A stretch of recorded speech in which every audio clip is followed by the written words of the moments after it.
안녕하세요. 김어준의 뉴스공장, 이것만은 알아야 할 아침 뉴스 ER뉴 코너를 담당하고 있는 시사인 김은지 기자입니다. 한 달에 한 번씩 정도는 이 코너 이름을 말씀드리고 있는 상황입니다. 이명박 박근혜 정부 시절의 국정원 적폐 의혹이 하나둘 사실로 확인되고 있습니다. 대선에 민간인까지 동원해서 개입했다라는 의혹부터요, 국가정보원이 문화예술인들의 블랙리스트를 만들어서 관리했다라는 의혹이 국정원 개혁위원회 조사 결과 사실로 밝혀지고 있습니다. 심지어 국정원이 정부에 오지기 않는 배우들의 낯뜨거운 사진을 합성해서 유포했다라는 내부 문건까지 공개됐는데요. 우리의 소중한 세금으로 국정원이 이런 일까지, 그러니까 국가공무원이 이런 일까지 동원됐다라는 사실이 새삼 분노하게 됩니다. 막상 의심했던 사실들이 확인되고 나니까 더 화가 나고 당혹스럽고, 그래서 그 끝에 뭐가 있을까라는 생각이 들게 되는 요즘인데요. 지난 9년간 벌어진 국정원 만행의 전모가 하루속히 밝혀지고 책임자에 대한 엄중한 처벌이 절실합니다. 그 끝에 이명박 전 대통령이 있다라는 의심은 더욱더 짙어지고 있고요. 그러니까 국정원 적폐청산 이제 시작에 불과한 거겠죠? 9월 16일 뉴스공장 주말 특근, 지금 바로 함께 하시죠.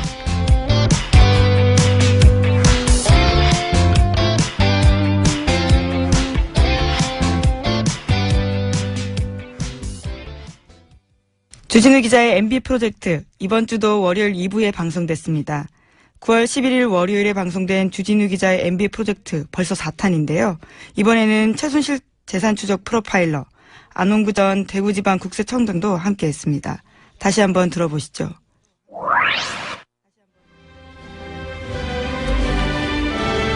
주진우 기자의 MB 프로젝트 4탄, 시사인의 주진우 기자 나오셨습니다. 안녕하십니까. 그리고 오늘은 특별 게스트로, 저희가 전문가가 필요한 사안이라 오늘은 특별한데 그다지 특별하지 않은 항상 배에서 안홍구 전 대구지방국세청장님 나오셨습니다. 예, 안녕하십니까. 네. 오늘은 청장님은 전문가로서, 주진우 기자가 확보한 문서들의 의미를 주진우 기자로서는 다 파악하지 못하는 것들이 있어요. 세금 관련이라든가 이런 거. 그 해설을 해주시기 위해서 나왔는데, 방금 배칠수 씨가 얘기했듯이 어려워요, 이야기가. 그래서 앞에 항상 저희가 간단 요약을 하고 진행합니다. 3주간 이야기를 3분 이내에 제가 간단 요약하면 회사 다스가 있습니다. 이명박 전 대통령의 형, 공인이 된 처남 김대정 공동 명의로 된 회사입니다. 그런데 실소유주가 이명박 전 대통령이다 하는 논란이 오래전부터 있었던 회사고요. 두 번째, 이 다스에서 190억이 BBK로 갑니다. BBK라는 회사. 그리고 BBK는 최종적으로 옵셔널 벤처라는 회사가 됩니다. 그 대표 김경준 씨가 주가 조작하고 횡령 후에 미국으로 가죠. 이 사건을 BBK라고 합니다.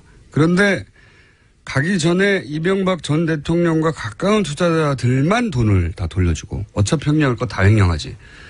그 투자자들만 돈을 돌려주고 190억을 냈던 다스에는 190억 중에 50억만 돌려주고 140억은 안 돌려주고 갑니다. 그래서 다스와 김경준, 그리고 마지막 BBK의 마지막 형태는 옵셔널 투자자와 김경준 사이에 소송이 벌어지죠. 돈을 내놓으라고. 여기서 옵셔널 투자자들은 이기고 다스는 집니다. 그런데 140억은 소송에 진 다스가 가져가요. 이명박 전 대통령 재임 기간 벌어진 미스테리죠. 왜 이 돈이 글로 갔을까? 주준우 기자가 추적하다가 이유를 추정할 수 있는 문서들을 입수해서 지난 3주간 공개해 왔습니다. 예를 들면 다스 회의록. 그 돈을 돌려받기 위해서 이제 LA에 있는 찻집에서 다스의 직원, 변호사, 여기까지 정상이죠. 모여서 회의를 하는데 그 자리에 LA 총영사가 참석을 했더라. 아니, 외교관이 거기 왜 있냐? 알고 봤더니 그 외교관은 원래 BBK 변호사였던 사람이 외교관이 된 거예요. 김재수 씨라고. 그 외의 문서들도 다스가 작성을 해서 주인도 아닌, 주인도 없는, 청와대에 팩스로 보낸다든가, 혹은 거꾸로 청와대 민정에서 작성을 해서 다스에 보낸다든가, 이런 내용들입니다. 그 내용들의 목적은 다 똑같아요. 140억을 받아내라, 이거예요. 그걸 위해서 노력하는 내용들인데, 그러니까 정리를 하면 이명박 전 대통령이 자기 재산 아니라고 한 다스의 돈을 받기 위해서 청와대 민정라인과 외교부 라인을 움직였다. 이런 문서를 저희가 2주간 공개했고 지난주에는 본인 건은 아니지만 그게 이제 형과 처남의 재산이다 보니 대통령이 워낙 친인척에 대한 사랑이 깊어가지고 그럴 리가 없습니다. 깊어서 그랬던 거 아니냐. 그랬더니 이제 주진우 기자가 지난주에 새로운 문서들을 들고 왔어요. 그게 아니라는 걸 보여주는.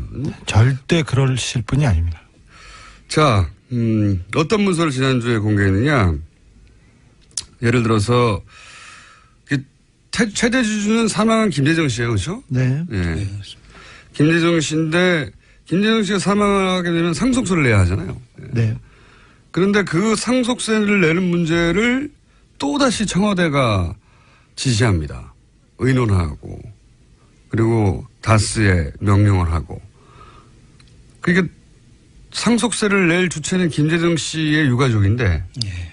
그런데 이걸 또다시 청와대에서 다수와 주고받는 문서들이 등장을 했어요. 김재정 씨 가족은 아무 데도 없습니다. 그 어디에도. 김재정 씨가 사망을 하자 이명박 전 대통령 측에서 난리가 났다 이런 표현을 했잖아요. 네. 어떤 일이 있었습니까? 2010년 2월 달이었습니다. 김재정 씨가 죽자마자 김재정 씨 집안보다 다스보다 가장 크게 움직이고 가장 부산했던 데는 청와대였습니다. 그래서 청와대에서 이 상속세 세금 처리를 어떻게 할 것인지 그리고 다스 지분 문제를 어떻게 할 것인지 계속해서 회의가 열렸다고 합니다. 그리고 계속해서 다스의 지시사항이 내려왔습니다.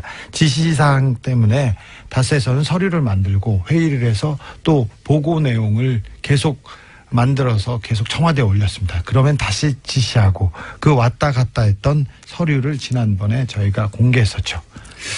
그런데 이게 후속 보도가 없어요. 예. 조주진 기자한테 와가지고 그 문서 좀 보여달라는 기사 있었습니까? 없었습니다. 그 어디에도 없었습니다. 왜 대단한 지금 사건이 그렇습니다. 차근차근 밝혀지고 있는 와중인데 문서를 통해서 주장이 아니라 예. 왜 관심이 없는지 모르겠어요. 자, 제가 혹시 잘 못 알아들어서 그러실까봐 안홍구 청장님을 아예 모시고 문서를 오늘 해설해 드리려고 모셨습니다. 아예. 국세청장 지낸 분이 지금 해석해 주시려고 하는 겁니다. 국세청장을 하신 분이. 사실 이 사건과 청장님은 굉장히 밀접한 관련이 있어요. 왜냐하면은 도곡동 땅의 실소유주가 이명박 전 대통령이라는 전표를 직접 보신 적이 있죠? 예, 그렇습니다. 네. 그걸 직접 봐가지고 감옥 가신 거 아니에요, 나중에? 그게 본 거밖에 없는데. 그 도곡동 땅 그 전표가 다스로 이어집니다. 그렇죠. 네. 네. 그렇죠. 도곡동 땅 이야기를 하는 이유는 도곡동 땅을 팔아서 그 돈이 다스로 들어가고요. 네. 다스에서 BBK로 들어가기 때문에 도곡동 땅 주인이 BBK 주인이고 BBK 다스 주인이고 다 같은 주인이래요. 예. 이런 얘기의 출발이 도곡동 땅이거든요. 근데 그 땅의 전표를 전표 껍데기에 이명박 실소유주라고 하는 그걸 보신 바람에 지금 이렇게 좌천되어 가지고 감옥도 갔다가 결국 저희 방송까지 흘러오신 분입니다. 감옥도 1년 가셨던가요? 2년이죠. 무려 2년. 자, 그래서 이 사안과 매우 밀접한 관련해 계신 전문가십니다. 우선 본격적으로 얘기 들어가기 전에 이 문서를 보기 전에도 이명박 전 대통령의 비서였었던가요? 김유찬 씨가 예. 써놓고 실제 출판하지 못한 책이 있었죠. 이명박 리포트라고 있었습니다. 예. 그 책이 출판은 안 됐는데 그 책의 사본을 가지고 계시다고 제가 예. 들었어요. 네. 자료가 많으세요. 네. 거기 보면 혹시 이 다스의 이 최대 주주로 법적으로 등록되어 있던 김재정 씨에 대한 내용이 있습니까? 예, 있습니다. 거기에 보면 김재정 씨가 이명박 재산의 관리인이다. 그리고 이명박 재산의 모든 것은 김재정 씨 명의로 되어 있는 모든 재산은 이명박 씨 것이다라는 내용이 들어있습니다. 에리카 김도 똑같은 증언을 하고 있습니다. 김경준 씨도 마찬가지입니다. 자, 근데 여기까지는 이제 주장이라고 할 수 있기 때문에 오늘 일방에 오늘은 이제 주준희 기자가 입수한 문서. 왜냐하면 이 문서는 다스에서 청와대로 들어간 문서. 예, 직접적인 문서죠. 예, 직접적인 문서를 기준으로 이제 얘기해 보겠습니다. 혹시 이 문서를 쭉 보시니까 이 문서를 통해서 다스의 실소유주가 김재정 씨가 아니라 하는 정황이 있습니까? 있다면 차근차근 좀 설명해 주십시오. 예, 지금 뭐 여러 가지가 있는데요. 네, 먼저 차근차근. 보시면 제가 지금 한번 설명 들었는데 못 알아듣겠어요. 뭐 서류. 그 천천히 설명해 상속세는 주십시오. 기본적으로 그 상속받는 유족들의 몫이죠. 그렇죠. 당연히. 상속을 내는 사람들이 유족들이 내야 되는 것인데 이러한 검토를 그 상속을 받는 유족들이 하는 것이 아니라 청와대와 다스 간의 보고서가 왔다 갔다 하면서 결정을 하는 거예요. 네. 그러면 그 유족들은 여기서 완전히 배제되어 있다는 느낌을 지울 수가 없죠. 왜냐하면 그 문서에는 유족의 의견이 없어요, 전혀. 예. 유족은 이렇게 말한다거나 유족은 이걸 원한다든가 그 내용이 전혀 없습니다. 네, 이게 가장 기본적인 청장님, 그 저도 생각할 수 있는 거거든요. 네. 그런데 실질적으로 그 안에 보면 전혀 유족들의 의견이라 그들이 제시하는 고려 사항들을 전혀 그렇죠. 언급도 안 하고 아니, 있습니다. 최대 주주인데. 그렇습니다. 최대 주주인데 49%를 소유한 최대 주주가 이런 상속세에 관한 논의를 하는 보고서인데 거기에 의견이 하나도 없어요. 그 안에 아무런 고려사항도 없고. 예. 그 부분이 하나 있고 두 번째가 이제 상속세 검토안에 청계재단의 김재정 씨 소유 전액을 출연하는 방안을 검토했다는 것입니다. 이 김재정 씨 유족들의 의견이 없는 상태에서 청계재단은 이명박 김윤옥 씨가 만든 재단이잖아요. 예. 그 재단에다가 그 김재정 씨 그 다스 지분을 전액을 출연하는 방안을 검토한 회사를 남을 줘버리는 겁니다. 그렇습니다. 자기 자녀들도 있는데 이제 물론 여러 가지 방안 중에 검토된 건데 유족들이 뻔히 있는데 이 방안들 검토된 것들 보면 재산 전체를 이명박 전 대통령에게 줘버리는 거죠. 그런 셈이죠. 그런 방안들도 검토하고 있어요. 예. 뭐 이거는 상당히 의심이 가는 것인데 결국은 그 다른 문제 때문에 예. 그렇게 전액을 출연하는 것은 이루어지지 않았고 예. 5%를 이제 지원하는 걸로 최종적으로는 예. 출연한 건데 이게 그 다른 문제로 아마 이 선택을 하지 않았던 것 같고요. 이 방안이 근데 이 문서에 보면 검토됐다는 게 이제 기록으로 남아있죠. 그렇습니다. 예. 이걸 검토했다는 자체가 또 김재정 씨 재산이 아니라고 하는 한 것을 반증하는 거죠. 간접 정황이 되는 거죠. 예. 예. 그다음에 이제 세 번째 그렇게 많습니까? 세 번째. 또 더 있습니다. 더 있습니다. 그 다스의 김재정 씨 지분을 물납을 하게 됩니다. 여기서부터 이거 특이해요. 어려워요. 물납이라고 하는 게 뭔지부터 설명해 주세요. 이 물납이라는 전문 건 용어 워낙 말씀하신 상속세를 현금 대신에 네. 주식으로 납부할 수 있도록 해놓은 제도예요. 물납. 예, 그런데 물건으로 이게 납부한다 이거죠. 예. 상속받은 다스의 지분으로 세금을 대신 납부할 수 있도록 해놓은 제도인데 여기도 여러 가지 요건이 필요합니다. 우선 현금이 없어야 되고 현금이 일단 없다는 게 입증돼야 되고. 예, 그다음에 그다음 부동산 순서가 부동산이어야 되고 그 다음에는 주식으로 네. 납부할 수 있는데 근데 김재정 씨 명의의 부동산이 엄청 많았죠. 엄청 많았죠. 67만 평, 그 여의도 면적에 가까운 네. 부동산이 있는 걸로 다 알려져 본인의 있고요. 명의로 돼 있던 부동산인데. 요지에 있습니다. 요지. 예. 그런데 이제 그 부동산은 공유 지분으로 되어 있거나 근저당권이 설정되어 있는 경우에는 물납을 못하도록 되어 있어요. 아. 그래서 이 일부는 그런 조건이 되는 부동산이 있었는데 그때 갑자기 30년간 장기 대출을 하면서 근저당권을 설정하게 합니다. 지난번에 제가 방송에서 말씀드렸듯이 각하는 꼭 근저당권을 설정하거나 30년 아니면 1% 몇만 원짜리 근저당도 있어요. 그러니까 돈을 은행에서 불필요한 돈을 30년간 빌린 다음에 그렇습니다. 근저당을 설정해 버리면 물납으로 할 수가 없는 상황이 되죠. 물납의 조건에 부합하지 않기 때문에 주식으로 물납할 수밖에 없도록 만드는 그러니까 꼼수죠. 쭉쭉쭉 몰고 가는군요. 그렇습니다. 네. 또 한 가지 그 말씀드리면은 김재정 씨 지분, 다스의 김재정 씨 지분을 아예 제외하고 상속세가 얼마나 나오는지를 또 검토한 그런 흔적이 네. 있습니다. 나머지도 그렇죠. 김재정 씨 재산인데 김재정 씨를 빼고 예. 김재정 씨의 다른 재산은 놔두고 다스의 지분만 빼고 검토한 내용이 나옵니다. 네. 그 의미는 김재정 씨 재산인데 김재정 씨하고 전혀 상관없이 계산했다는 거 아닙니까? 그렇습니다. 예. 훌륭하네요.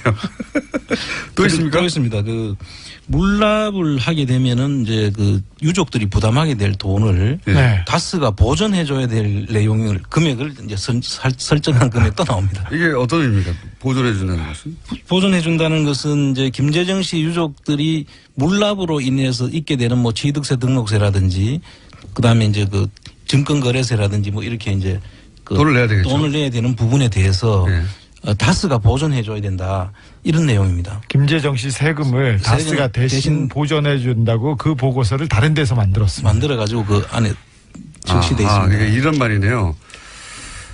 김재정 씨 자신의 재산이면 자신이 내고 예. 다스가 보존할 이유가 없죠. 그렇습니다. 그런데 자기들이 낼 필요가 없는 세금을 냈다 치면 다스가 보존해줘야 될 거 아닙니까? 그렇습니다. 그러니까 그 말 자체가 다스가 김재정 씨 재산이 아니란 말이죠. 그렇습니다. 예. 이 논리적으로 이해가시는지 모르겠네. 네. 예. 다스가 그러니까 이 다스에게 김재정 씨는 뭔가 일을 시킨 다음에 손해가 생기면 그 손해를 갚아주는 그런 역할을 하는 것이었던 겁니다. 그렇죠. 다스 예. 그러니까 앞에서 이야기한 그 김유찬 씨 책에 나온 내용이라든지 에리카 김이 한 이야기라든지 그런 걸 다 여기서 유추해 볼 수 있는 그런 자료들이죠. 중요한 자료라고 생각합니다. 또 있습니까? 뭐 내용은 쭉 계속 많은데 일부 예. 다스밖에 안 났어요. 다스가 정리를 이명박 대통령의 차명재산으로 의심되는데 국민들이 그럴 수도 있지 뭐 차명재산을 좀 가질 수도 있지 근데 좀이 아니라 다스는 엄청 10조 가까이 되는 가치가 있는 회사고요. 그리고 차명재산이 이명박 것이라고 이게 판명된다면 그게 대통령직을 박탈할 수도 있는 그런 범죄 행위이기도 했어요. 그때 당시에 국정감사에서 문재인 비서실장이 이런 비슷한 내용을 얘기하기도 했었습니다. 자, 이 문서 기준으로 보자면 한 가지만 여쭤볼게요. 다스가 김재정 씨 소유입니까? 이 내용으로 보면은 다스 김재정 씨 소유라고 할 수가 없죠. 여기까지 하겠습니다. 안원구 주진우 기자였습니다. 주진우 기자의 MB 비자금 추적 영화가 언론의 외면에도 불구하고요. 흥행하는 저력을 보여주고 있습니다. 심지어 국회 대정부 질문에서는 이명박 전 대통령 비자금 의혹에 대한 수사 촉구가 이어지기도 했습니다. 박상기 법무부 장관 같은 경우에도 긍정적인 답변을 내고 있는데요. 검찰의 수사 시작될 수 있을까요? 청취자 여러분의 관심부터 시작될 수 있다고 생각합니다. 그럼 토요일 아침 교통 상황 보겠습니다. 뉴스공장 최고의 인기 코너 정의당 노회찬 원내대표의 노르가즘입니다. 매주 수요일 8시 10분에 방송되는데요. 9월 13일 수요일 노르가즘 방송분 엑기스만 모았습니다. 다시 한번 들어보시죠.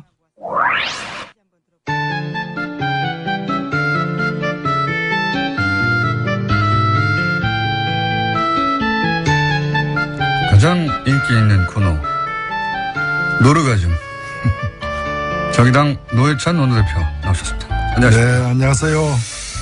최근에 대표님 라이벌이 갑자기 등장했습니다. 누가요? 이낙연 총리라고. 아, 예.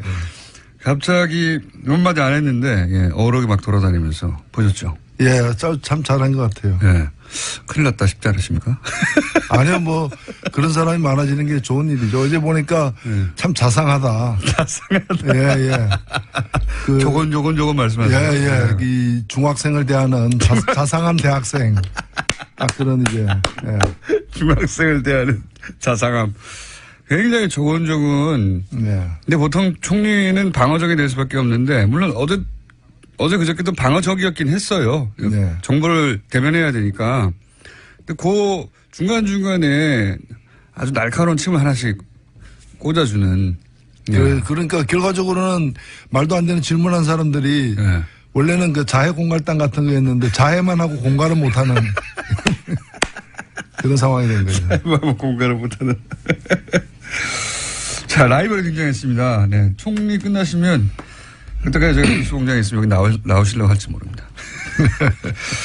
사건이 워낙 많았어요. 우선, 김희수 헌법재판소장 후보자가, 헌정사상 최초로 헌재소장 인준은 뭐 다 됐거든요, 이때까지. 예. 게다가 청문회는 100일 전에 했어요. 네. 네. 100일 전에 청문회 했고, 그때, 보고서도 채택이 됐어요. 예. 그러면 사실 통과되는 거라고 봐야 되는 건데 갑자기 부결됐는데 부결된 것을 다들 예상을 못했나 봅니다. 그렇게까지 자유한국당에서는 기뻐하고 국민의당에서는 당황하고 하는 걸 보니까요. 예, 그렇죠. 자, 그런데 이제 여기서 일이 더 커진 것은 국민의당 안철수 대표가 우리가 국회 결정권을 가졌다. 이렇게 그 결과에 대해서 자랑스러워하면서 굉장히 사안이 커졌죠. 예. 그 자체라도 이미 큰 사건인데 전반적으로 이제 어떻게 보십니까? 예, 요새 뭐 스스로 좀 자랑스러워하는 사람들이 많이 늘어난 것 같아요. 6차 핵실험 이후에 예. 그 김정은, 네. 북한의 김정은이 우리가 한반도 운명 결정권을 가졌다. 이거나 김희수 부결시킨 뒤에 우리가 20대 국회 결정권 가졌다. 비슷하지 않아요? 자유한국당에서도 이 부결되자마자 됐어. 이제 탄핵이야. 그랬다고 하죠. 예, 그래서 뭐 제가 볼 때는 거의 다 비슷한 형제들이다.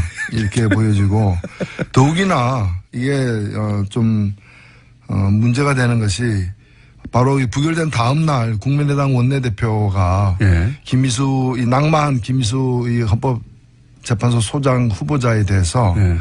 참 올고준 분이다. 근데 문제는 문재인 대통령이다.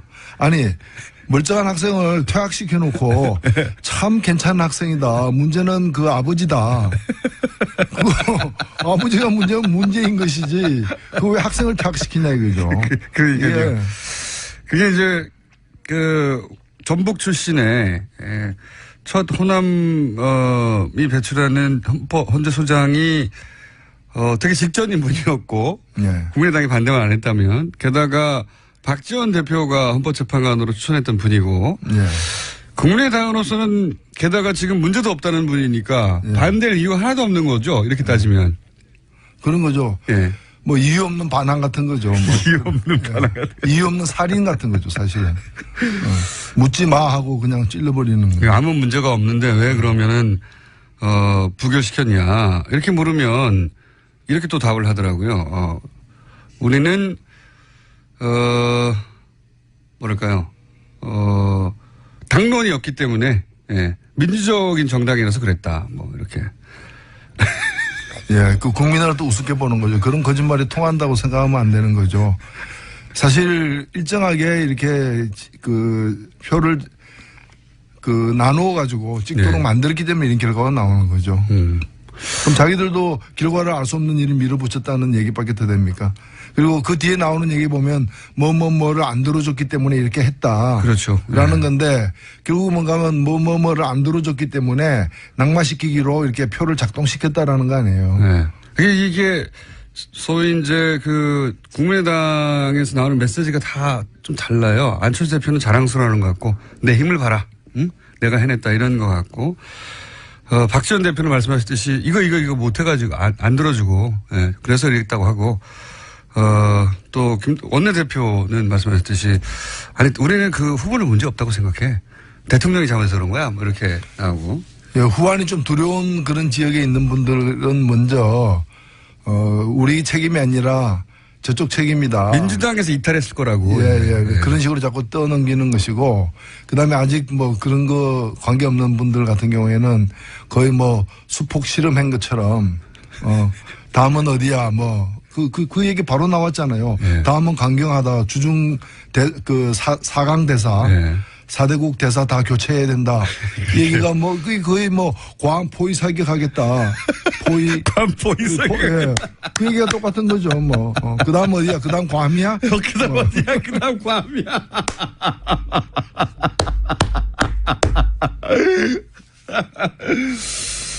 자, 그 김민수 재판관은 그런데 또 한 축의 사법부 수장, 예.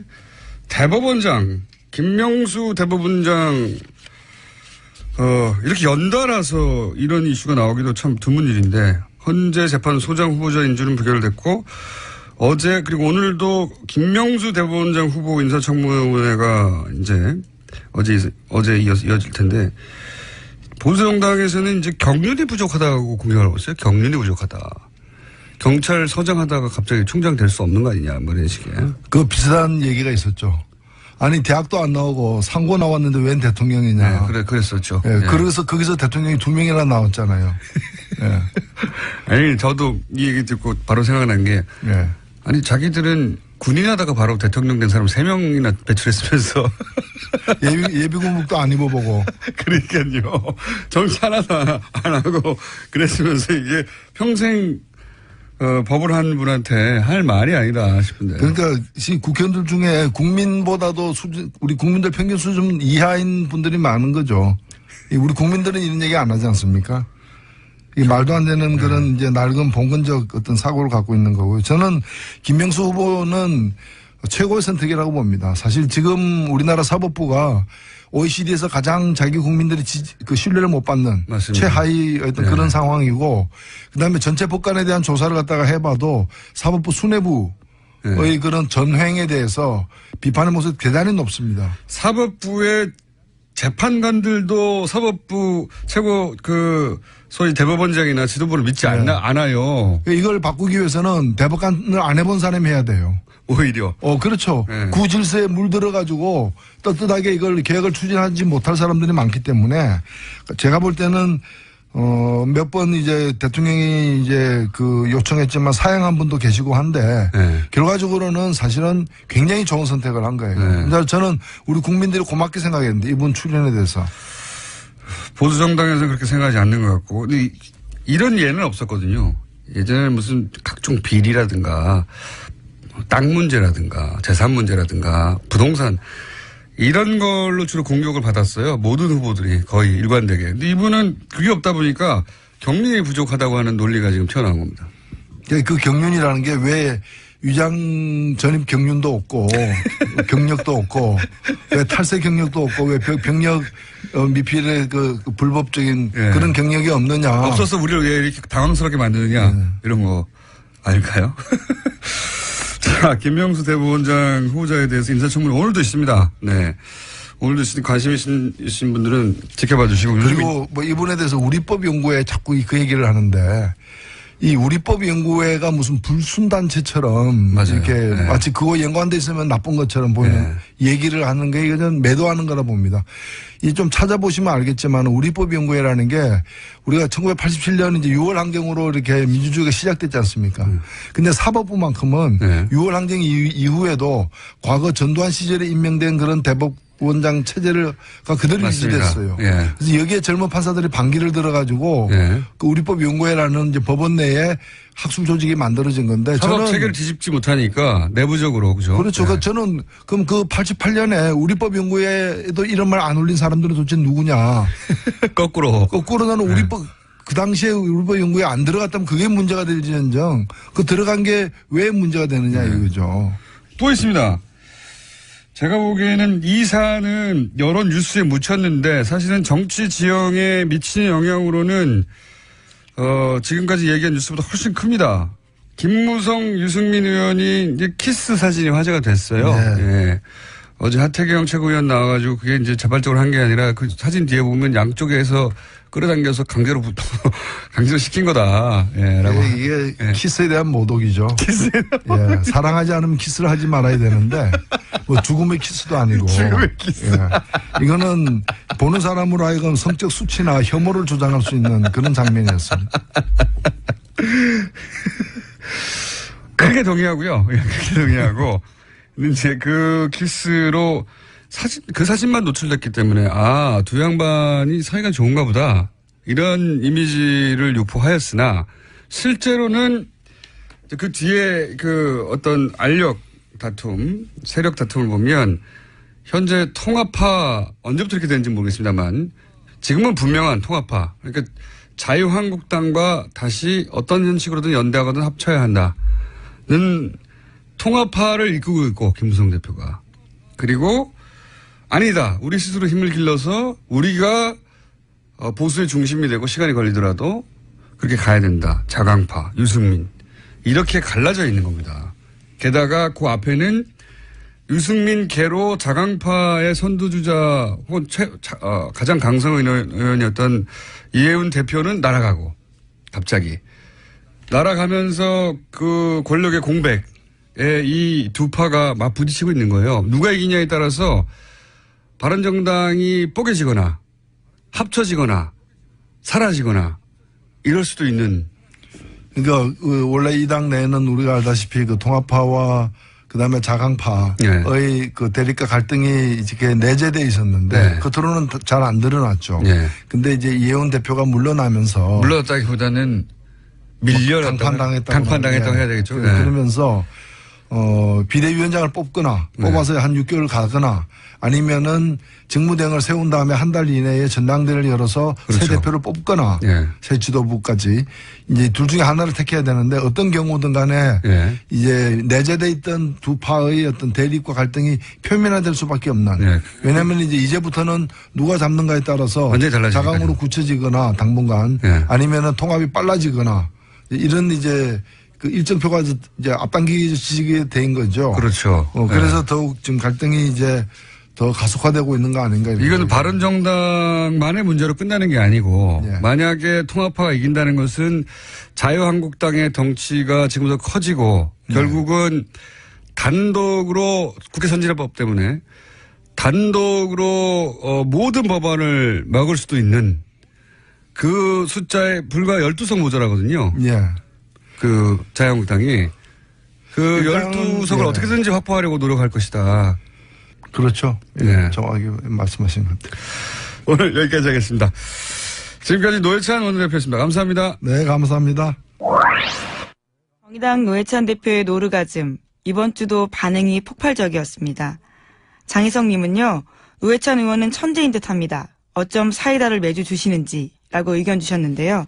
정말 공감합니다. 저는 가끔 노회찬 의원이 관련된 학원을 차리면 정말 대박이 나지 않을까라는 생각도 합니다. 그 정도로 배우고 싶은 재능입니다. 0107번님은 노회찬 대표 잘라주세요. 출근길 교통사고 유발자 되겠어요. 라고 문자 주셨습니다. 노르가즘 코너가 지각 유발자라는 의견도 많았는데요. 근무지에 도착하고서도 내리지 못하게 하는 코너라는 뜻입니다. 노회찬 원내대표가 공개방송에서 첼로 연주할지 많은 관심 모으고 있는데요. 어떨까요? 청취자 여러분 직접 눈으로 확인하실 수 있습니다. 김어준의 뉴스공장 1주년 공개방송 상암 TBS 청사 1층에서 생방송으로 진행되는데요. 선착순 입장이시니까 염두에 두시면 좋겠습니다. 국군의 날을 현행 10월 1일이 아닌 광복군 창설일인 9월 17일로 변경해야 한다는 논의가 시작돼서 주목을 끌고 있습니다. 이준식 근현대사 기념관 관장의 지난 13일 수요일 2부 인터뷰 다시 한번 들어보시죠.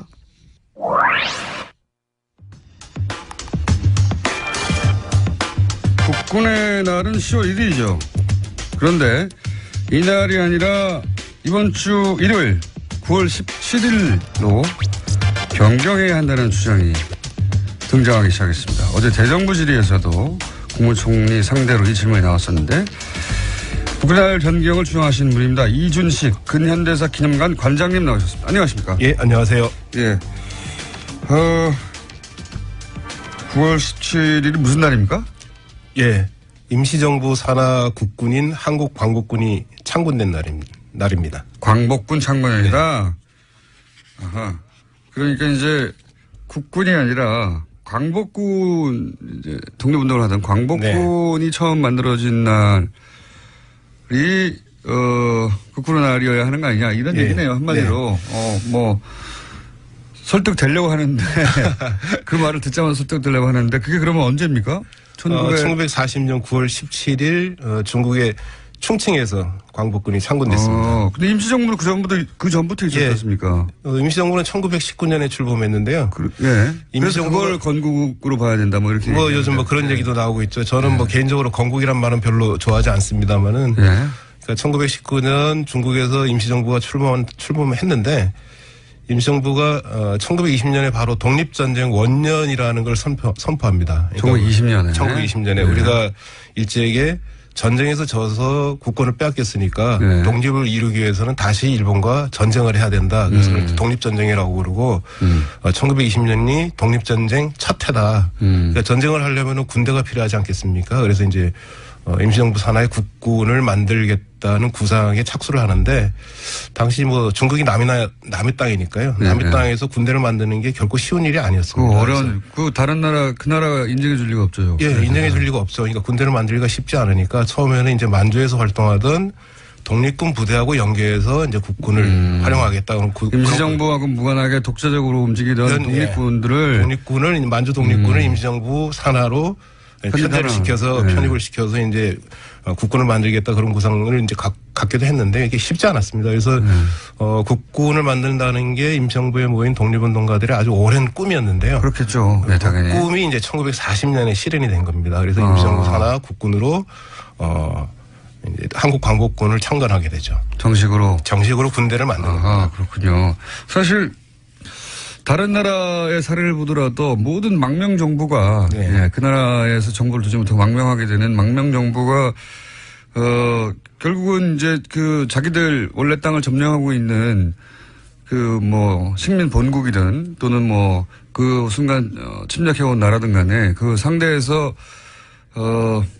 이런 군대를 만들려고 하죠. 네. 네. 군대가 없으면은 싸워서 다시 찾을 수가 없으니까. 근데 이제 우리는 1940년에 임시정부가 광복군을 공식적으로 창건했다. 네. 창건하였다. 그렇군요. 그럼 실제 그때 부대라고 할 만한 인원도 있었습니까? 처음에는 주로 이제 사령부 중심의 군대였습니다. 그러니까 이렇게 장교가 더 많았던 사령부보다는 장교가 많던 어쩔 수 없이 군대였는데 어쩔 수 없죠. 네. 왜냐하면은 당시 중국 안에 사병이 될 수 있는 우리 동포수가 많지 않았으니까요. 그러니까 이제 어쨌거나 동포수가 있다 하더라도 몰래 사병이 돼야 되는 거니까. 그리고 이제 대개 독립운동 하시던 분들이 나이가 많으니까 그래 이제 사병은 상대적으로 적었죠. 그러면서도 이제 한국 광복군이 계속 사병을 확대하기 위해서 노력을 했고요. 그래서 뭐 아시아 태평양 전쟁이 끝날 무렵에는 그래도 이제 꽤 많은 이제 병사들을 확보하는 데 성공을 했고요. 그런데 중국의 입장에서 보자면 자기 땅에 다른 나라의 군대가 창군됐다고 주장하는 거 아닙니까? 그리고 실체가 지금 뭐 적더라도 생겨버리기 시작하면 가만두진 않았을 것 같은데요. 이게 많이 알려지기로는 이제 중국 국민당 정부가 임시정부와 한국 광복군을 적극적으로 지원했다고 알려져 있는데, 근데 사실은 견제를 많이 했습니다. 왜냐하면 자기 땅에서 군대 만들겠다 그러는데 누가 좋아하겠습니까? 그러니까 그렇죠. 처음에는 이제 견제를 많이 했습니다. 그래서 견제하는 방법이 한국 광복군을 만들 때 중국 국민당 군의 통제 아래 두겠다. 요즘 말로 하면 통수권, 작전권이죠. 그러니까 통수권을 중국 정부가 갖는다는 조건으로 한국 광복군을 승인하려고 하니까 굉장히 뭔가 서글픈데 왜냐하면 그렇죠. 지금도 한국은 미국의 전시작전권 문제하고 이제 연동이 되는 거죠. 가지고 있었는데 임시정부가 창군할 때부터 중국이 또 작전권을 행사하겠다고. 그래서 이제 임시정부에서 단안을 내립니다. 중국 국민당 정부의 승인이 없는 상태에서 광복군을 창군하는 거죠. 근데 창군을 했다고 하더라도 활동을 하려면 중국 국민당 정부의 지원을 받아야 되는데 중국 국민당 정부가 지원하기는커녕 계속 이제 견제를 하니까 방해를 하니까요. 할 수 없이 광복군의 통수권을 중국 국민당에게 넘겨줍니다. 굴욕적인 거죠. 사실 따지고 보면. 그래서 뭐 이해 갑니다. 저는. 그래서 그렇지 않을 방법이 또 도리가 별로 없어요. 그래서 한 2, 3년에 걸쳐서 임시정부하고 광복군이 그 통수권을 되찾기 위해서 굉장히 애를 많이 씁니다. 지금의 역사의 복사판이네요. 그래서 1944년에 드디어 통수권을 찾아옵니다. 그래서 44년에 정말 임시정부의 국군으로 되는 거죠. 선배들이 훨씬 낫네요. 4년 만에 찾아왔습니다. 4년 만에 찾아왔으니까 굉장한 성과죠. 그럼 지금 국군의 날은 10월 1일은 뭘 기념하기 위해서 된 겁니까? 지금 뭐 두 가지 이야기가 있습니다. 하나는 1950년, 그러니까 6.25 전쟁 와중이죠. 6.25 전쟁 때 육군 제3사단이 38선을 처음 돌파해서 북진에 성공한 날이다. 그래서 그날을 기리기 위해서 이제 10월 1일을 1956 이승만 정부 때입니다. 이승만 정부 때 10월 1일을 국군의 날로 이제 지정했다는 얘기가 하나 있고요. 또 하나는 1954년인가요? 53년인가요? 미국 워싱턴에서 한미 상호 방위 조약이 체결되는데 이게 10월 1일입니다. 그래서 10월 1일이 어쨌거나 뭐 의미 있는 날이다. 그래서 1956년에 처음으로 국군의 날로 지정을 했습니다. 그러니까 뭐 38선 돌파한 것도 의미는 있지 않습니까? 38선 돌파도 뭐 의미가 있고 한미 상호 방위 조약이 체결된 것도 뭐 의미가 있긴 하죠. 근데 그런 날이기 때문에 국군의 날로 지정하는 데는 좀 충분하지 않다는 생각이 들고요. 사실 국군의 날 하면은 보통 무슨 날 한글 창제 했던 날을 한글 날이라고 하는 거죠. 예, 제헌절 하면 마찬가지고요. 그러니까 이것도 국군의 날 하면 당연히 막연히 이제 국군이 창설된 날인가 보다 생각하고 있었거든요. 국군이 뭐 창설되거나 아니면 국군의 역사가 시작된 날로 그렇죠. 정하는 게 맞다고 생각을 합니다. 그래서 이제 38선을 돌파한 날이군요, 이게. 예. 그래서 뭐 그 국군이 역사가 시작된 날을 찾다 보니까 그래도 광복군 창건일이 뭐 가장 어울린다 뭐 그런 생각이 드는 거죠. 당연히 그런 데 있어서 문제는 없을 것 같은데. 네. 그 자연스럽고 당연한 것 같거든요. 애초에 광복군이 1940년에 창설이 되고 중국과 군사협정도 맺었고 미군과 당시 공동작전도 했다면 규모는 작더라도 했다면 그게 국군의 뿌리가 확실하니까 한글도 지금 한글하고 똑같지는 않거든요. 되돌아가면 문자도 달라요. 어법도 다르고 하지만 그때 창설 만들어진 게 확실하니까 근데 이 보수 진영에서는 반대한다고 그러는데 왜 반대하는 겁니까? 보수 진영에서 반대하는 건 이게 건국절 논란하고 이제 직결이 되어 있는데요. 보수 진영에서는 대한민국 역사가 1948년 8월 15일부터 시작됐다고 얘기하지 그렇군요. 않습니까? 그전에는 이게 창설됐다고. 독립운동과 대한민국 건국은 무관하다고 얘기하니까요. 그러니까 뭐 국군의 날도 광복군 창건일로 할 이유가 없다는 거죠. 당연하네요. 네. 그걸 인정하는 순간 48년이 아니라 40년대부터 군대가 있었다고 해야 되니까요. 그 거슬러 올라가면은 광복군이 창건되기 이전에 독립군의 무장투쟁을 인정을 해야 되고 그게 싫은 거죠. 독립군의 무장투쟁을 인정하기 싫은 이유는 뭐라고 보십니까 보수 진영에서? 그러니까 대한민국 건국은 독립운동과 무관하다고 보는 겁니다. 그러니까 독립운동 때문에 대한민국이 건국된 게 아니라 흔히 말하는 이제 건국 세력이라고 그러죠. 건국 세력에 의해서 대한민국이 건국됐다고 주장을 하고 싶은데 그 건국 세력이라는 게 내용을 보면은 두 부류입니다. 하나는 친일파고 하나는 정치 깡패입니다. 아, 그렇습니까? 예. 정치 깡패 얘기도 많이 하긴 합니다. 정치 깡패가 이른바 이 건국 과정에 반공 반탁 운동을 주도한 세력 중에 하나거든요. 그러니까 우리는 정치 깡패라고 하지만 그쪽에서는 이제 애국 세력이라고 하겠죠. 그 애국 세력이 있었기 때문에 대한민국 건국이 가능했다 이렇게. 지금 가스판 들고. 그렇죠. 예.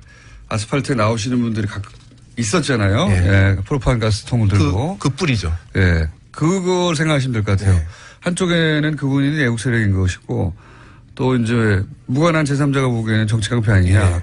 그런 세력과 친일파가 소위 이제 이승만 정권의 탄생의 핵심 역할을 했던 사람들이다. 예. 근데 이제 이런 얘기 많이 하죠. 우리 보수 진영의 뿌리가 친일파에 딱 있는 거 아니냐. 친일파라는 말을 하기 싫으니까 그걸 이제 건국 세력이라는 말로 미화하는 거죠. 그런데 이런 반론도 제가 본 적이 있어요. 이게 왜 이렇게 연결되는지는 잘 논리적으로 저 머릿속에 구성은 안 되는데 국군의 날을 그렇게 바꾸면 대한민국이 한반도 유일의 합법 정부라는 사실이 그 사실의 의미가 퇴색된다. 왜 퇴색되는지 모르겠지만 하여튼 그렇게 주장합니다. 저도 잘 모르겠는데 그런 주장을 하더라고요. 그러면서 북한의 정통성을 주게 된다. 이것도 왜 이런지는 모르겠는데 북한의 정통성을 주는 건 오히려 지금 국군의 날 아닌가요? 북한에서는 지금 독립운동은 자기들이 주로 했다고 주장하는 거죠. 그건 사실이에요. 그러니까 북한보다 더 오랜 역사를 갖고 있는 게 지금 대한민국에서 강조하는 독립운동이거든요. 그러니까 1919년에 대한민국이 출범했다고 하는 것보다 더 정통성을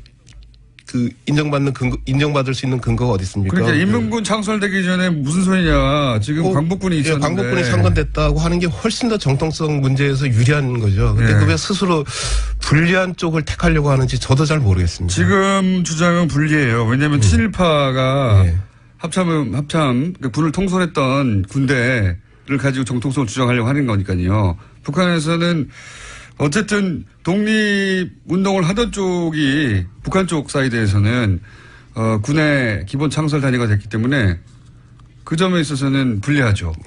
바꿔야 되는 것 같고.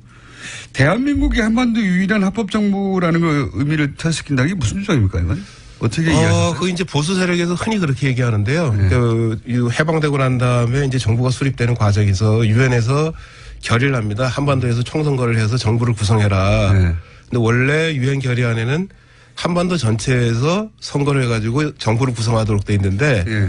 이게 잘 안 됩니다. 북쪽에서 이 선거를 그렇죠. 거부하거든요. 네. 그래서 이제 다시 유엔에서 그러면은 가능한 선거가 것도 가능한 남쪽에서만 그러면 총선거를 해서 정부를 구성하라고 했습니다. 그래서 나중에 유엔 결의안에 보면은 선거가 가능한 지역에서의 유일한 합법 정부 이렇게 돼 있습니다. 한반도에서 유일한 합법 정부가 한반도에서 유일한 합법 정부가 아니라 근데 보수 한반도에서- 세력에서는 그걸 자꾸 이제 한반도 유일의 합법 정부라고 해석을 하는 건데요. 정확하게 문구가 어떻게 되어 있냐면은 선거가 가능한 지역에서의 유일한 합법 정부 그리고 영어 표현에 주목을 하면요. 정부입니다. 가버먼트입니다. 국가가 아니라.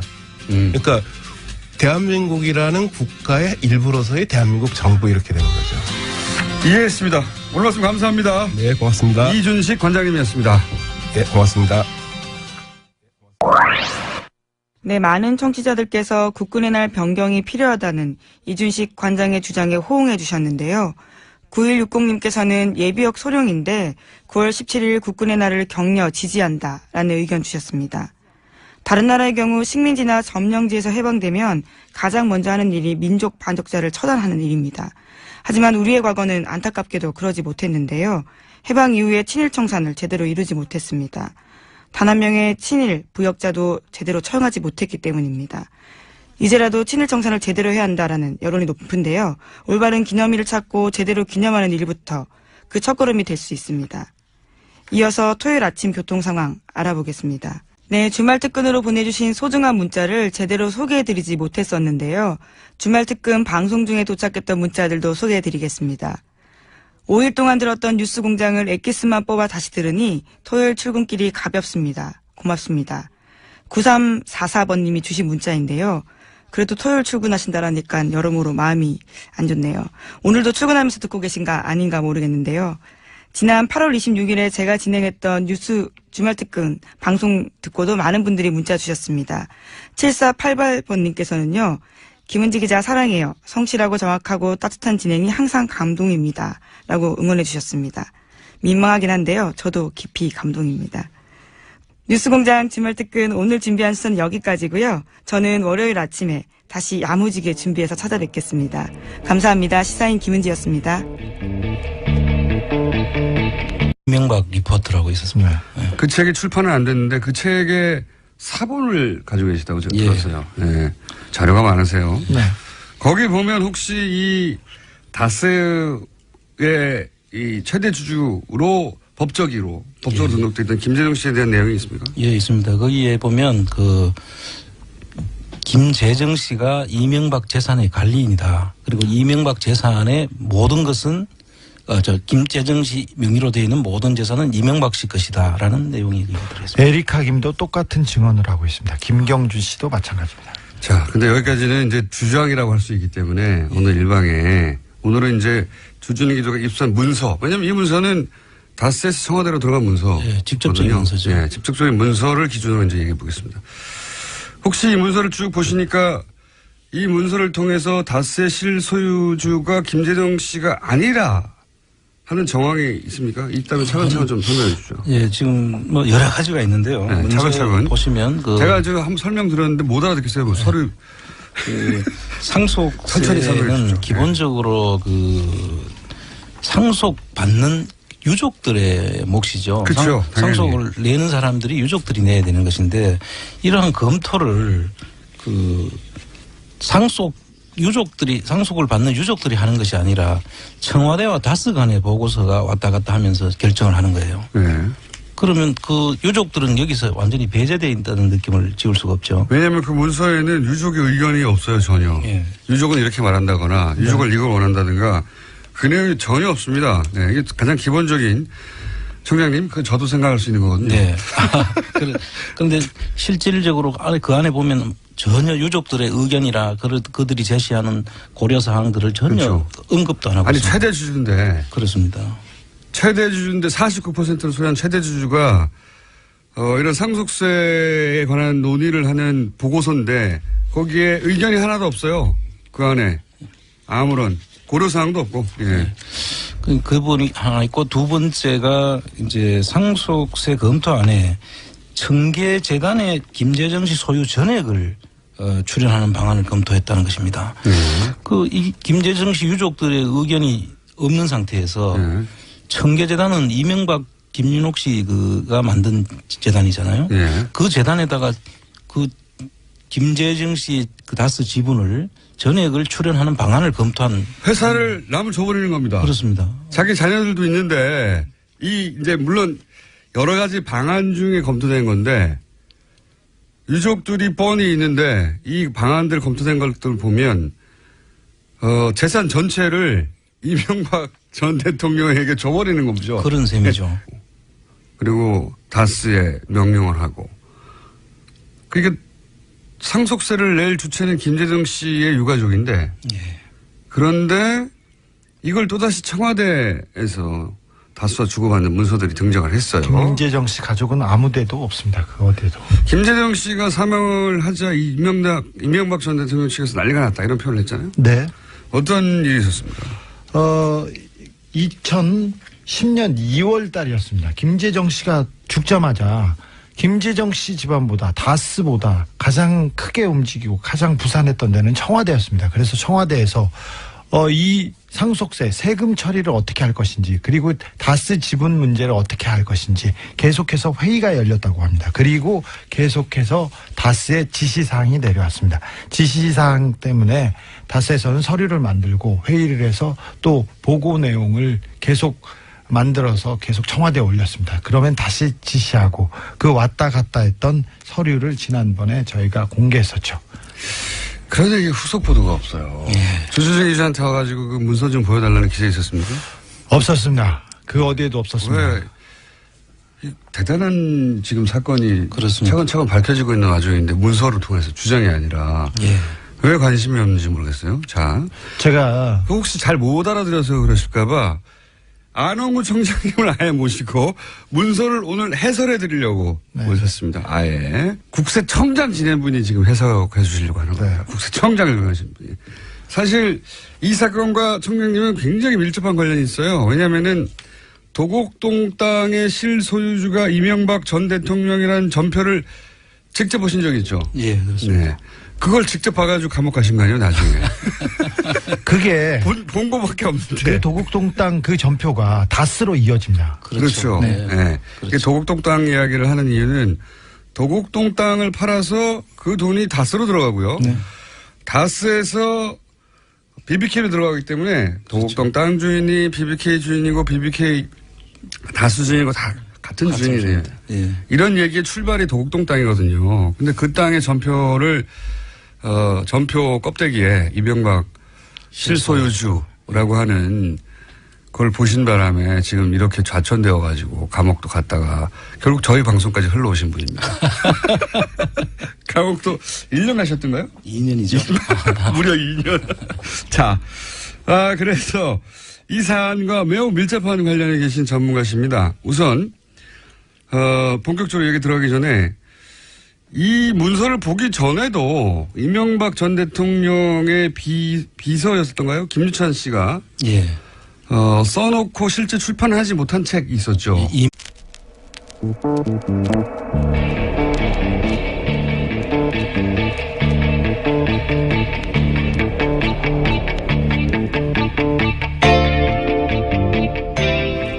안녕하세요. 김어준의 뉴스공장 이것만은 알아야 할 아침 뉴스 BR뉴 코너를 담당하고 있는 시사인 김은지 기자입니다. 한 달에 한 번씩 정도는 이 코너 이름을 말씀드리고 있는 상황입니다. 이명박 박근혜 정부 시절의 국정원 적폐 의혹이 하나둘 사실로 확인되고 있습니다. 대선에 민간인까지 동원해서 개입했다라는 의혹부터요. 국가정보원이 문화예술인들의 블랙리스트를 만들어서 관리했다라는 의혹이 국정원 개혁위원회 조사 결과 사실로 밝혀지고 있습니다. 심지어 국정원이 정보에 오지기 않는 배우들의 낯뜨거운 사진을 합성해서 유포했다라는 내부 문건까지 공개됐는데요. 우리의 소중한 세금으로 국정원이 이런 일까지, 그러니까 국가공무원이 이런 일까지 동원됐다라는 사실이 새삼 분노하게 됩니다. 막상 의심했던 사실들이 확인되고 나니까 더 화가 나고 당혹스럽고 그래서 그 끝에 뭐가 있을까라는 생각이 들게 되는 요즘인데요. 지난 9년간 벌어진 국정원 만행의 전모가 하루속히 밝혀지고 책임자에 대한 엄중한 처벌이 절실합니다. 그 끝에 이명박 전 대통령이 있다라는 의심은 더욱더 짙어지고 있고요. 그러니까 국정원 적폐청산 이제 시작에 불과한 거겠죠. 9월 16일 뉴스공장 주말 특근 지금 바로 함께 하시죠.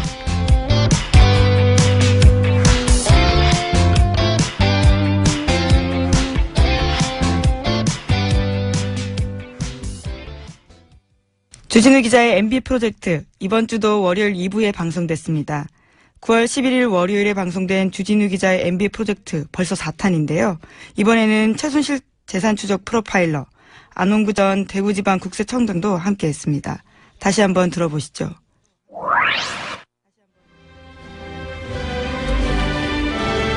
주진우 기자의 MB 프로젝트 4탄 시사인의 주진우 기자 나오셨습니다. 안녕하십니까. 그리고 오늘은 특별 게스트로 저희가 전문가가 필요한 사안이라 오늘은 특별한데 그다지 특별하지 않은 항상 배에서 안홍구 전 대구지방국세청장님 나오셨습니다. 예, 안녕하십니까. 네. 물론 청장님은 전문가로서 주진우 기자가 확보한 문서들의 의미를 주진우 기자로서는 다 파악하지 못하는 것들이 있어요. 세금 관련이라든가 이런 거. 그 해설을 해주시기 위해서 나왔는데 방금 배칠수 씨가 얘기했듯이 어려워요 이야기가. 그래서 앞에 항상 저희가 간단 요약을 하고 진행합니다. 3주간 이야기를 3분 이내에 제가 간단 요약하면 회사 다스가 있습니다.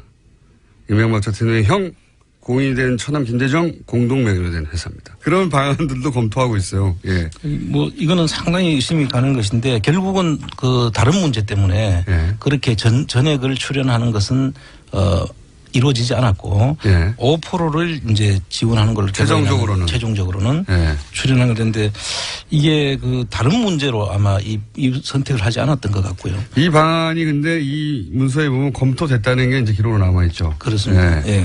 이걸 검토했다는 자체가 또 김재정 씨 재산이 아니라고 하는 것을 반증하는 거죠. 간접 정황이 되는 거죠. 예. 그다음에 이제 세 번째 그렇게 많습니까? 세 번째 또 더 있습니다. 더 있습니다. 그 다스의 김재정 씨 지분을 물납을 하게 됩니다. 여기서부터 어려워요. 물납이라고 하는 게 뭔지부터 설명해 주세요. 이 물납이라는 전문 용어 워낙 말씀하시면 상속세를 현금 대신에 주식으로 납부할 수 있도록 해놓은 제도예요. 물납. 물건으로 납부한다 이거죠. 상속받은 다스의 지분으로 세금을 대신 납부할 수 있도록 해놓은 제도인데 여기도 여러 가지 요건이 필요합니다. 우선 현금이 없어야 되고 현금이 일단 없다는 게 입증돼야 되고 부동산 그다음 부동산 순서가 부동산이어야 되고 그 다음에는 주식으로 납부할 수 있는데 근데 김재정 씨 명의의 부동산이 엄청 많았죠. 엄청 많았죠. 67만 평 그 여의도 면적에 가까운 부동산이 있는 걸로 다 본인의 명의로 돼 있던 부동산인데 요지에 있습니다. 요지에. 그런데 이제 그 부동산은 공유 지분으로 되어 있거나 근저당권이 설정되어 있는 경우에는 물납을 못하도록 되어 있어요. 그래서 이 일부는 그런 조건이 되는 부동산이 있었는데 그때 갑자기 30년간 장기 대출을 하면서 근저당권을 설정하게 합니다. 지난번에 제가 방송에서 말씀드렸듯이 각하는 꼭 근저당권을 설정하거나 30년 아니면 1% 몇만 원짜리 근저당도 있어요. 그러니까 돈을 은행에서 불필요한 돈을 30년간 빌린 다음에 근저당을 설정해버리면 물납으로 할 수가 없는 상황이 되죠. 물납의 조건에 부합하지 않기 때문에 주식으로 물납할 수밖에 없도록 만드는 꼼수죠. 쭉쭉쭉 몰고 가는군요. 그렇습니다. 또 한 가지 더 말씀드리면은 김재정 씨 지분, 다스의 김재정 씨 지분을 아예 제외하고 상속세가 얼마나 나오는지를 또 검토한 그런 흔적이 있습니다. 나머지도 그렇죠. 김재정 씨 재산인데 김재정 씨를 빼고 김재정 씨의 다른 재산은 놔두고 다스의 지분만 빼고 검토한 내용이 나옵니다. 그 의미는 김재정 씨 재산인데 김재정 씨하고 전혀 상관없이 계산했다는 거 아닙니까? 그렇습니다. 훌륭하네요. 또 있습니까? 또 있습니다. 물납을 하게 되면은 이제 유족들이 부담하게 될 돈을 다스가 보존해줘야 될 내용을 금액을 이제 설정한 금액 또 나옵니다. 이게 어떤 의미입니까? 보존해준다는 것은? 보존해줘. 그런데 실소유주가 이명박 전 대통령이다 하는 논란이 오래전부터 있었던 회사고요. 두 번째, 이 다스에서 190억이 BBK로 갑니다. BBK라는 회사. 그리고 BBK는 최종적으로 옵셔널 벤처라는 회사가 됩니다. 그 대표 김경준 씨가 주가 조작하고 횡령 후에 미국으로 가죠. 이 사건을 BBK라고 합니다. 그런데 가기 전에 이명박 전 대통령과 가까운 투자자들만 돈을 다 돌려주고 어차피 횡령할 거 다 횡령하지. 그 투자자들만 돈을 돌려주고 190억을 냈던 다스에는 190억 중에 50억만 돌려주고 140억은 안 돌려주고 갑니다.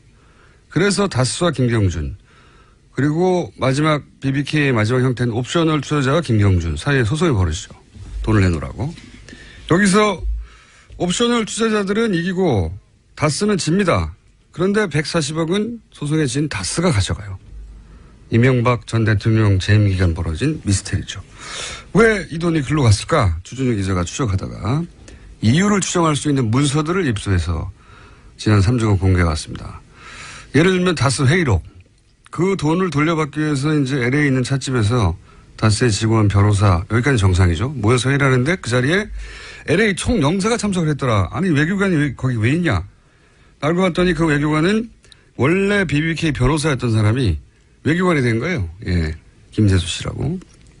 그 외의 문서들도 다스가 작성을 해서 주인도 아닌 주인도 없는 예, 청와대에 팩스로 보낸다든가 혹은 거꾸로 청와대 민정에서 작성을 해서 다스에 보낸다든가 이런 내용들입니다. 그 내용들의 목적은 다 똑같아요. 140억을 받아내라 이거예요. 그걸 위해서 노력하는 내용들인데 그러니까 정리를 하면 이명박 전 대통령이 자기 재산 아니라고 한 다스의 돈을 받기 위해서 청와대 민정 라인과 외교부 라인을 움직였다. 이런 문서를 저희가 2주간 공개했고 지난주에는 본인 거는 아니지만 그게 이제 형과 처남의 재산이다 보니 대통령이 워낙 친인척에 대한 사랑이 깊어가지고 그럴 리가 없습니다. 깊어서 그랬던 거 아니냐 그랬더니 이제 주진우 기자가 지난주에 새로운 문서들을 들고 왔어요. 그게 아니라는 걸 보여주는. 절대 그러실 분이 아닙니다. 자, 어떤 문서를 지난주에 공개했느냐. 예를 들어서 최대 주주는 사망한 김대정 씨예요. 그렇죠? 네. 네. 김대정 씨인데 김대정 씨가 사망하게 되면 상속세를 내야 하잖아요. 네. 그런데 그 상속세를 내는 문제를 또다시 청와대가 지시합니다. 의논하고.